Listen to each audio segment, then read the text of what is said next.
Some weeks in the news are messy, some are chaotic, and then there are those weeks that somehow make you wonder if everyone collectively agreed to replace reality with an episode of a show that got cancelled, because the writers kept saying, "No, that's too unbelievable." This was one of those weeks. It started the way a lot of modern news cycles do, with celebrities dressed like they lost a dare at a costume party.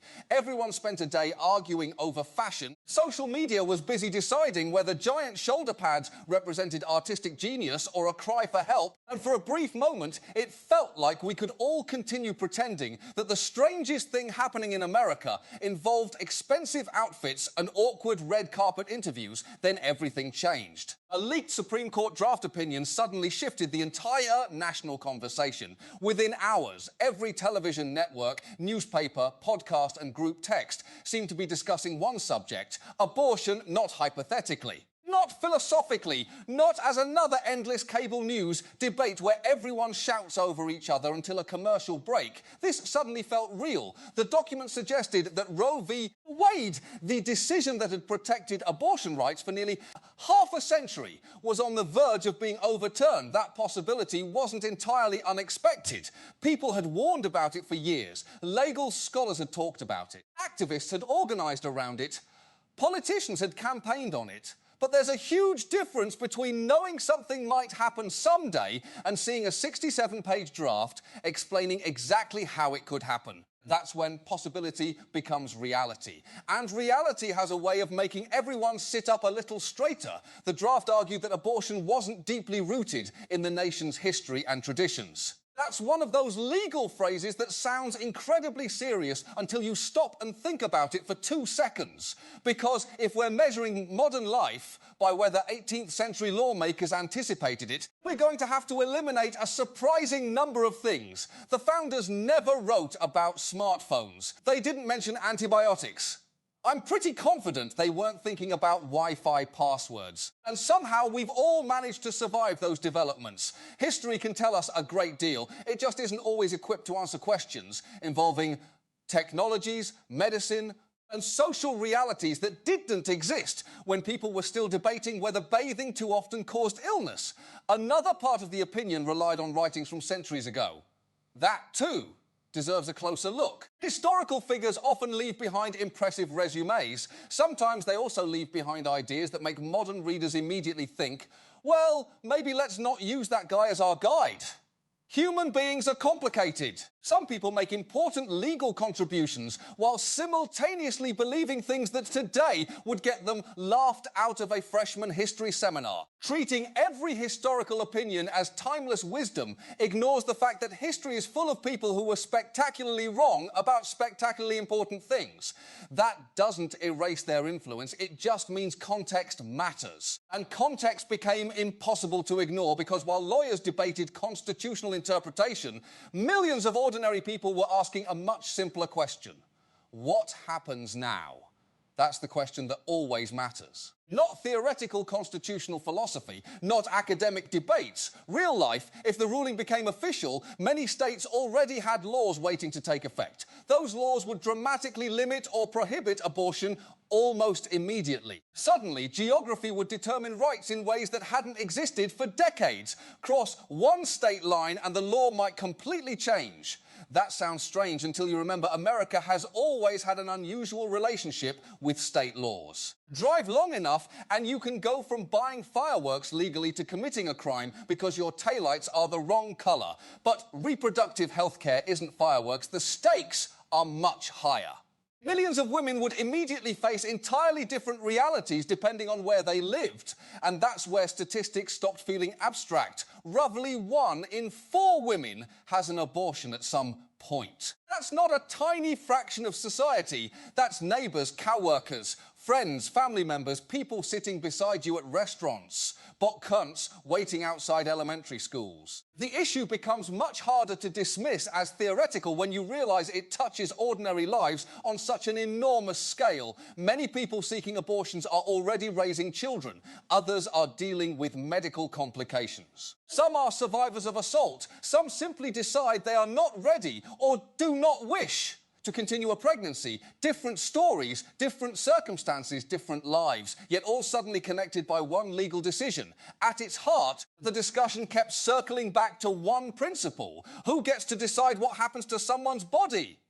That sounds like an obvious question until politics gets involved. Politics has a remarkable ability to complicate things that would otherwise fit neatly into common sense. People often describe debates as being about policy, but policy eventually becomes someone's daily life, someone's doctor's appointment, someone's finances, someone's future. It's easy to discuss legislation in an air-conditioned television studio. It's much harder when you're the person living with its consequences. That difference matters. Some commentators insisted everyone was overreacting. They argued the issue would simply return to individual states. People could travel if necessary. On paper, that sounds straightforward. Reality rarely is. Travel requires money. Transportation. Time off work, childcare, hotel rooms, gas, reliable transportations, support systems. Not everyone has those things. It's one thing to announce that an option technically exists. It's another thing entirely to make that option realistically available. Imagine telling someone the nearest hospital is 500 miles away and then acting surprised when they point out that they don't own a reliable car. Accessibility isn't just about maps, it's about resources. One woman's experience illustrated exactly what that meant. She learned she was pregnant just over 6 weeks into the pregnancy. She already had children. She wasn't expecting another pregnancy. She explained that birth control had failed. Instead of discussing medical care close to home, the conversation immediately shifted toward another state, another trip, another expense, another obstacle. It wasn't simply about obtaining health care anymore. It became a logistical puzzle with incredibly high stakes. And 6 weeks isn't very long. Many people don't even know they're pregnant that early. Life is busy, stress exists. Bodies don't always follow predictable schedules. Missing a period isn't automatically a sign of pregnancy. It can mean countless other things. The human body stubbornly refuses to operate according to legislative calendars. Eventually, that woman managed to travel elsewhere. She found a way. But even hearing her story raised another uncomfortable question. What about everyone who can't? Not every difficult journey has a successful ending. Financial hardship shapes nearly every healthcare conversation in America. This one is no different. Many women seeking abortions already live below or close to the poverty line. Unexpected travel expenses don't magically become affordable because lawmakers suggest travelling. Reality doesn't negotiate. Budgets don't care about political talking points, neither do rent payments or grocery bills or childcare costs. Those remain stubbornly real, which means legal rights often become economic questions. Can you afford transportation?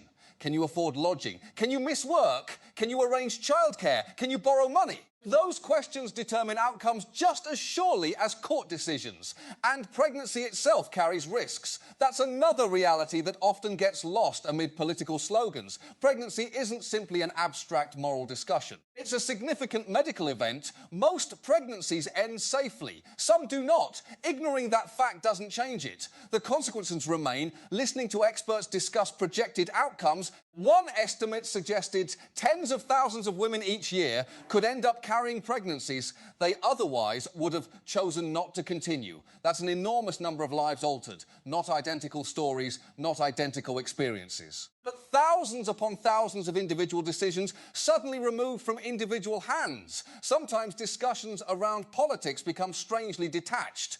People begin speaking in percentages, maps, court opinions, polling numbers. But every statistic represents someone. Somebody sitting awake at 3 in the morning wondering what to do next. Somebody calculating expenses. Somebody making phone calls. Somebody trying to figure out how to explain impossible circumstances to loved ones. Those moments never appear in legal opinions, yet they're often the most important part of the story. And the deeper I looked into everything happening that week, the clearer another truth became. None of this had appeared overnight. The draft opinion felt sudden. The movement behind it absolutely wasn't. It had been building for decades, long before social media, long before smartphones, long before data political personalities dominated headlines. Generations of activists had worked steadily toward this goal, persistently, election after election, court appointment after court appointment. While everyone else got distracted by the latest crisis, they remained focused on one objective. Sometimes politics rewards consistency more than popularity. You don't necessarily have to convince everyone. You simply have to keep showing up. Keep organising, keep voting, keep building institutions, keep preparing for opportunities years, even decades away. It's not flashy, but it works. Watching all this unfold reminded me that history rarely changes because one dramatic moment appears from nowhere. Usually the dramatic moment is merely the visible ending of thousands of quieter moments nobody noticed at the time.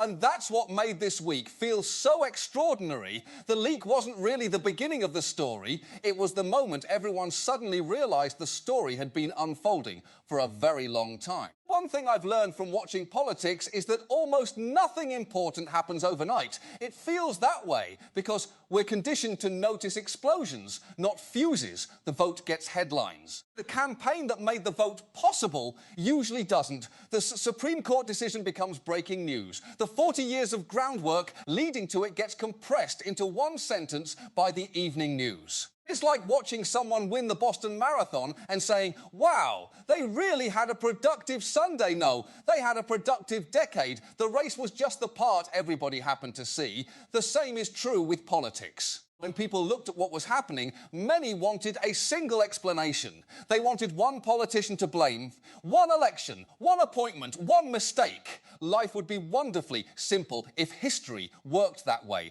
Unfortunately, history prefers complicated answers. Big political victories are usually built brick by brick. Organisations recruit volunteers, activists raise money, lawyers develop legal theories. Candidates run for local offices nobody outside the district can even locate on a map, school boards, state legislatures, attorney general races, judicial appointments. The boring stuff, ironically, democracy often depends on the elections. Most people skip because they don't recognise the names. That isn't exciting. Nobody gathers around the television with popcorn to watch county judicial results. There are no dramatic orchestral soundtracks. No celebrity commentators, just numbers quietly appearing on a screen while half the country wonders whether there's anything good on Netflix. Yet those elections often determine who writes laws, interprets laws, and eventually argues about those laws before courts.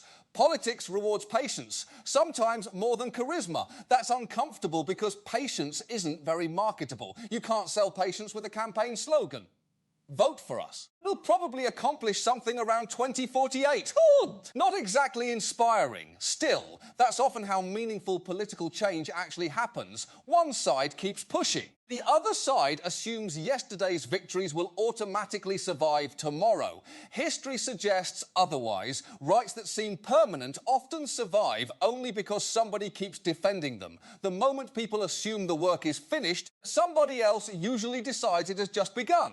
That's true regardless of ideology. Movements rarely retire. They reorganise, they adapt. They recruit younger supporters, they develop new strategies, they wait for opportunities. If one path closes, they spend years building another. Watching all of this unfold reminded me that political movements think in generations. News organisations think in days. That's a mismatch. Television loves urgency. Everything changes tonight! Reality usually whispers, actually, this has been changing since before streaming services existed. Then there was another uncomfortable realisation. Sometimes politicians promise things they genuinely support. Sometimes they promise things because campaigns require promises. Those aren't always the same category. Campaign speeches are optimistic by design. Governing introduces deadlines, negotiations, competing priorities, and the unpleasant discovery that the other side also showed up. Anyone can sound decisive at a rally. It's considerably harder when every decision affects millions of people. That doesn't excuse broken promises. It simply explains why governing looks less like directing traffic and more like trying to herd cats through an airport security checkpoint. Everybody's moving, nobody's cooperating, somebody's yelling. And somehow a guy wearing sandals has wandered into a restricted area. Still, there comes a point where explanations stop satisfying people. Eventually, voters want results. That's true, no matter which party they're supporting. People don't spend months volunteering, donating and standing in line simply to receive another inspirational speech explaining why the hard part starts tomorrow. They expect action. Whether that action succeeds or fails is another conversation. But they expect someone to try. That's why political energy often swings back and forth. Hope turns into impatience. Impatience becomes frustration. Frustration becomes disengagement. Then another crisis arrives, reminding everyone why engagement mattered in the first place. It's an exhausting cycle. Sometimes it feels designed by people who secretly enjoy emotional whiplash. Meanwhile, the public conversation keeps becoming louder. Not necessarily smarter, just louder. Every issue immediately becomes a contest over who can generate the strongest emotional reaction. Social media has transformed disagreement into performance art. People don't merely express opinions anymore. They announce them like contestants entering professional wrestling. My opponent is destroying civilization. No, yours is. Somewhere in the distance, actual civilization quietly asks whether either side plans to fix the potholes. Nuance struggles online. Outrage travels first class. Compromise gets bumped to the next flight. And algorithms have discovered something fascinating about human psychology. Calm people don't refresh their phones every 30 seconds. Angry people do. Guess which group generates more advertising revenue? Exactly. Technology didn't invent division. It simply discovered there was excellent money in amplifying it. The strange part is that nearly everyone claims to dislike this environment. Ask almost anybody whether they enjoy constant political conflict. Most will say no. Then they'll immediately spend 45 minutes arguing with strangers whose profile pictures feature sunglasses and pickup trucks. Human beings are wonderfully contradictory. We're exhausted by conflict. We're also weirdly attracted to it, especially if we think we're winning. Sometimes stepping away becomes the most revolutionary act imaginable. Not because the issues stop mattering, because your blood pressure does. Of course, stepping away isn't always possible. Some debates concern people's daily lives. Those can't simply be muted. If a law changes your healthcare, your family, your work, or your legal rights, ignoring politics becomes something of a luxury. That's why so many people remained intensely engaged. For them, this wasn't an academic exercise. It wasn't another interesting constitutional debate. It affected futures, careers, relationships, plans they'd spent years building. And uncertainty has an unusual ability to magnify fear. People can handle difficult news surprisingly well. What they struggle with is not knowing what's coming next. Will the law change? When? How quickly? Who will be affected? What happens after that?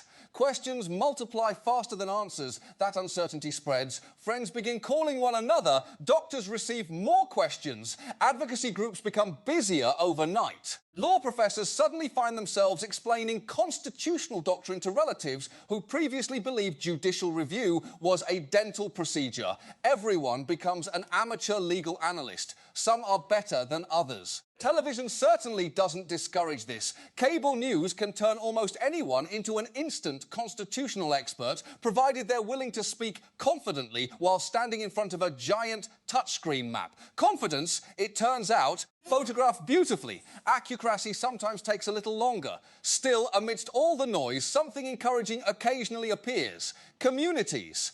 People helping complete strangers. Volunteers sharing information. Organisations connecting people with resources, neighbours checking on neighbours. Those stories rarely dominate headlines. Conflict attracts cameras. Kindness usually happens off-screen. But it's there. Always. Whenever institutions become complicated, ordinary people somehow discover extraordinary ways to help one another. They organise, fundraise, drive long distances, offer spare bedrooms, draw and tweeze documents, watch children, deliver meals. Small acts individually, remarkable collectively. History often celebrates famous leaders. Communities survive because of people whose names never appear in history books. The volunteer, the receptionist, the driver. The friend answering a late-night phone call, the stranger saying, "You're not alone." Those moments matter, probably more than we'll ever fully appreciate, because while politicians argue, judges write opinions, and commentators fill airtime, ordinary life stubbornly continues. Children still need breakfast, bills still arrive, dogs still insist on being walked at 6 in the morning regardless of constitutional crises. Life refuses to pause simply because history decided to schedule another dramatic chapter.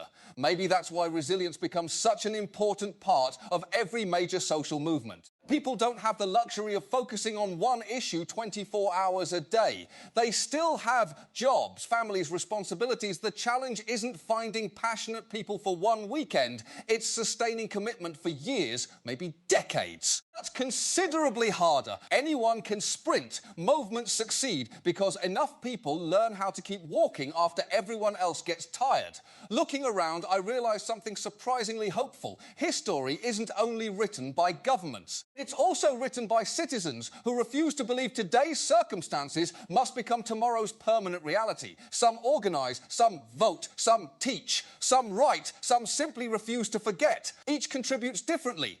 Together, those efforts accumulate slowly, almost invisibly, until one day everyone else notices what has been building all along. And that's the strange thing about democracy. Its greatest strength and greatest frustration are exactly the same. It moves far more slowly than anyone wants, until suddenly it doesn't. The hardest part about living through a historic moment is that you usually don't realise you're in one until later. History books have the luxury of hindsight. They compress years into chapters, chapters into paragraphs, and paragraphs into a few neat sentences that make everything seem inevitable. Real life doesn't feel inevitable. It feels confusing. One day blends into the next. People argue. Experts disagree. Polls change. Headlines contradict one another. You wake up thinking one thing is certain and go to bed wondering if anything is. That's what makes moments of major change so exhausting. You're not just processing what happened. You're trying to imagine what happens after that, and after that, and after that. Eventually, I stopped thinking only about one court decision. Instead, I started thinking about something much bigger. How does a democracy respond when millions of people suddenly realise that rights they assumed were settled are still very much part of an ongoing political fight? That question doesn't have an easy answer. Maybe it isn't supposed to. Democracy was never designed to be comfortable. It's noisy, slow, frustrating. Sometimes it feels like trying to assemble furniture using instructions that were translated through 4 different languages before arriving in your living room.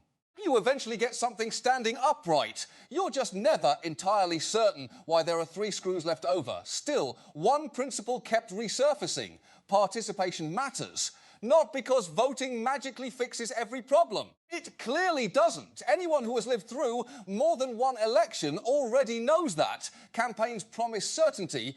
Government usually delivers complexity. But participation still matters because choosing not to engage guarantees someone else will make decisions for you. That's true whether we're talking about national politics or a neighbourhood meeting that only 12 people attend. Power has a funny habit of flowing toward whoever bothers to show up. That isn't glamorous. It's just true. The challenge, of course, is that showing up can feel discouraging. People become tired. They watch problems persist. They wonder whether individual effort changes anything. Those feelings are understandable. Democracy asks ordinary people to keep believing that small actions matter, even when the results aren't immediately visible. That's asking a lot. Especially in an age where everyone expects instant feedback, we've become accustomed to ordering dinner with a phone, tracking a package across the country in real time, and watching entire television seasons in one weekend. Political progress refuses to operate on that schedule. Sometimes years pass before the significance of today's choices becomes clear. That's frustrating. It's also reality. As I thought about everything that had happened, another idea kept lingering in the background. Freedom isn't something a society wins once. It's something every generation inherits, reshapes, protects, and occasionally repairs. Every generation faces different questions. Previous generations argued about issues that now seem obvious. Future generations will probably look back at ours with equal confusion. They'll wonder why we spent so much time debating problems that, to them, seem self-evident. History has a remarkable ability to humble everyone. Nobody gets every chapter right. That's why public debate matters. Not because every disagreement ends with one side completely convincing the other. Most don't. They end with compromise. or elections, or court decisions, or continued disagreement. Democracy isn't a machine designed to eliminate conflict, it's a system intended to manage it without violence. When it works, that's a remarkable achievement. When it struggles, it reminds us how difficult self-government has always been. One thing became impossible to ignore throughout all the conversations taking place. People cared deeply. Sometimes they expressed that concern thoughtfully, sometimes emotionally. Sometimes loudly enough that everyone within 3 zip codes knew exactly how they felt. But underneath all the shouting existed something fundamentally human. People cared because they believed something important was at stake. Whether they were celebrating or grieving, organising or protesting, donating or volunteering, they were responding because they believed the future could still be influenced. That belief might be democracy's most valuable resource. Hope isn't passive. Real hope usually comes with work attached. It asks people to stay informed, to participate, to keep paying attention long after television cameras leave, because cameras eventually leave. They always do. Breaking news eventually becomes old news. Another controversy replaces the previous one. Another election appears. Another debate dominates headlines. The news cycle moves on whether anyone is emotionally prepared or not. Communities, meanwhile, continue living with the consequences. That's why lasting change rarely depends on media attention alone. It depends on people who continue working after public interest fades. Teachers, lawyers, doctors, volunteers. Local organisers, neighbours, Dot Kents, students, people whose names never trend online, they're the ones quietly holding institutions together.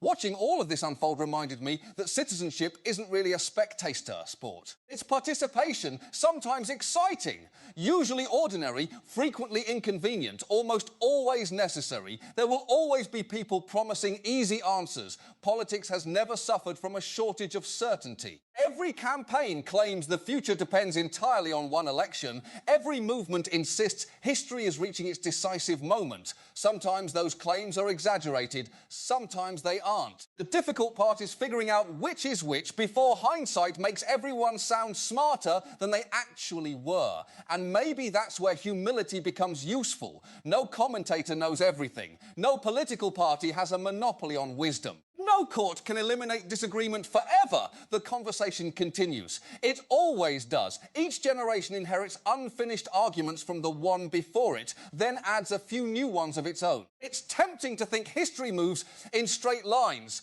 Forward, backward, victory, defeat. Reality looks much messier. Progress happens, setbacks happen. Sometimes both occur at the same time. One community celebrates while another mourns. One law expands rights while another restricts them. One election opens doors while another closes them. History zigzags. People keep trying anyway. That persistence may be one of the most underrated qualities in public life, not brilliance. Not charisma, doppelspinance. The willingness to continue showing up after disappointment, to keep organising after losing, to keep arguing after being ignored, to keep believing that tomorrow doesn't have to resemble yesterday.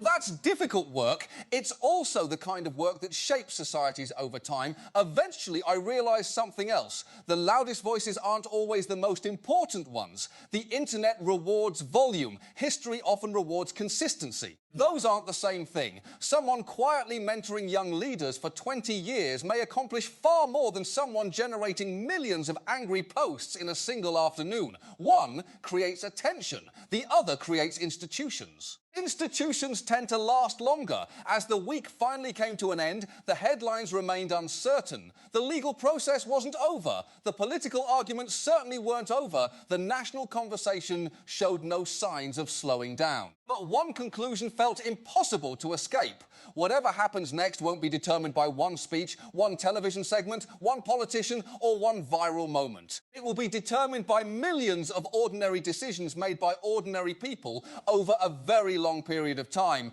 People deciding whether to stay informed, whether to volunteer, whether to vote, whether to support organisations they believe in, whether to engage respectfully with people who disagree, whether to keep participating even when participation feels frustrating. Those choices rarely become breaking news, yet collectively they become history. Maybe that's the biggest lesson of all. History isn't only something we read, it's something we're constantly writing, usually without realizing it, one conversation, one election, one community meeting, one difficult decision at a time. And while nobody can predict exactly what the next chapter will contain, one thing seems certain: the story of a democracy is never finished. Every generation receives the pen for a little while. What matters most isn't pretending the pages are already complete. It's deciding what we're willing to write before we hand that pen to the people who come after us.